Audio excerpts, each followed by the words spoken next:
చదువు పేరుతో అమెరికాకి వెళ్ళి ఉపాధి అవకాశాలు, పై చదువుల పేరుతో అమెరికాకి వెళ్ళి ఉపాధి అవకాశాలు, చదువు పూర్తయ్యాక మన దగ్గర ఉన్న ఎక్స్‌పర్టైజేషన్ బేస్ చేసుకొని అమెరికాకి వెళ్ళి ఉద్యోగ అవకాశాలు. ఈ భారతీయులు ప్రయత్నిస్తున్నమాట వాస్తవం. ఎందుకంటే ఇక్కడ ఉద్యోగాలు ఉపాధి లేక కాదు, ఇక్కడ రూ. 10 వచ్చేది అక్కడ రూ. 100 వస్తుందని.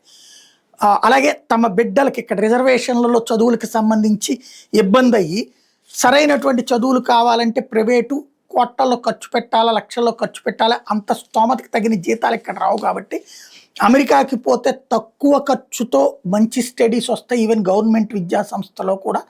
అలాగే ఆ పైన అక్కడే ఉద్యోగ అవకాశాలు వస్తే సెటిల్ అవ్వచ్చు అన్నటువంటి భారతీయుడి యొక్క బలహీనత అమెరికా వెక్కిరిస్తోంది, విసిగిస్తోంది, అవమానిస్తోంది. ఆత్మగౌరవాన్ని చంపుకుని గత్యంతరం లేని పరిస్థితులలో అక్కడ ఉద్యోగాలు ఉపాధి చేస్తున్నారు. కానీ అక్కడ దాన్ని లూటీ చేయట్లేదు భారతీయులు, అక్కడికి బోలెడంత సంపద సృష్టిస్తున్నారు. తాజాగా యుఎస్ యూనికార్న్ స్టార్టప్స్లో హైయెస్ట్ విషయం తేలింది ఏంటంటే $96 బిలియన్ కంపెనీలు భారతీయులు సృష్టించిన కంపెనీలు. అమెరికా చరిత్రలో యూనికార్న్స్లో హైయెస్ట్ కంట్రిబ్యూట్ చేస్తుంది 96 ఇండియా వాళ్ళు.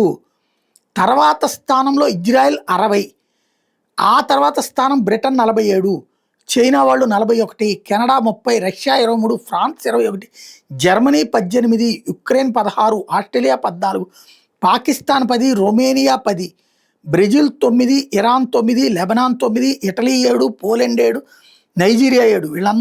వీళ్ళందరూ సింగిల్ డిజిట్సే. అన్నీ కూడా ఒక్క 10 దేశాలు మాత్రమే డబుల్ డిజిట్ ఉంది. అందులో హయ్యెస్ట్ $96 బిలియన్ సంబంధించినటువంటిది భారతీయులవే. ఇజ్రాయెల్ ఆ తర్వాత ప్లేస్లో ఉంది.